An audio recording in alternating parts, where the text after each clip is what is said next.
Today we are reading Acts chapter 18, founding of the Corinthian church.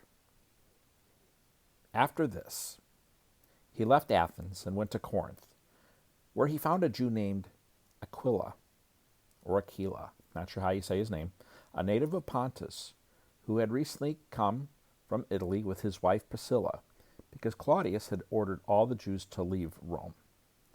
Paul came to them, and since they were of the same occupation, tent makers by trade, he stayed with them and worked.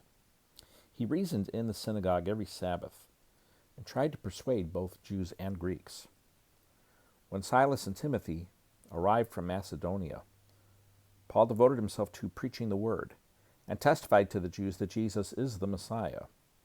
When they resisted and blasphemed, he shook out his clothes and told them, "Your blood is on your own heads. I am innocent. From now on I will go to the Gentiles." So he left there and went to the house of a man named Titius Justus, a worshiper of God, whose house was next door to the synagogue. Crispus, the leader of the synagogue, believed in the Lord, along with his whole household. Many of the Corinthians, when they heard, believed and were baptized. The Lord said to Paul in a night vision, "Don't be afraid, but keep on speaking. And don't be silent, for I am with you, and no one will lay a hand on you to hurt you, because I have many people in this city." He stayed there a year and a half, teaching the word of God among them. While Gallio was proconsul of Achaia, the Jews made a united attack against Paul and brought him to the tribunal.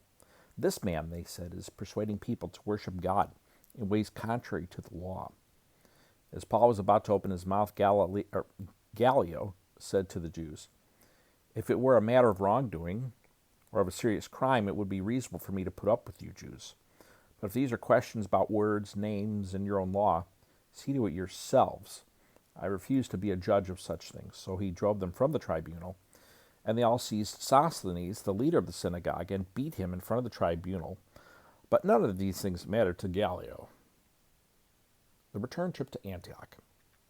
After staying for some time, Paul said farewell to the brothers and sisters and sailed away to Syria, accompanied by Priscilla and Aquila. He shaved his head at Cenchrea or Cenchrea, no idea really how to say that town, because of a vow he had taken. When they reached Ephesus, he left them there, but he himself entered the synagogue and debated with the Jews. When they asked him to stay for a longer time, he declined, but he said farewell and added, "I'll come back to you again, if God wills." Then he set sail from Ephesus. On landing at Caesarea, he went up to Jerusalem and greeted the church, then went down to Antioch. After spending some time there, he set out, traveling through one place after another in the regions of Galatia and Phrygia, strengthening all of the disciples. The eloquent Apollos. Now a Jew named Apollos, a native Alexandrian, an eloquent man who was competent in the use of the Scriptures, arrived in Ephesus. He had been instructed in the way of the Lord, and being fervent in spirit, he was speaking and teaching accurately about Jesus, though he knew only John's baptism. He began to speak boldly in the synagogue. After Priscilla and Aquila heard him, they took him aside and explained the way of God to him more accurately.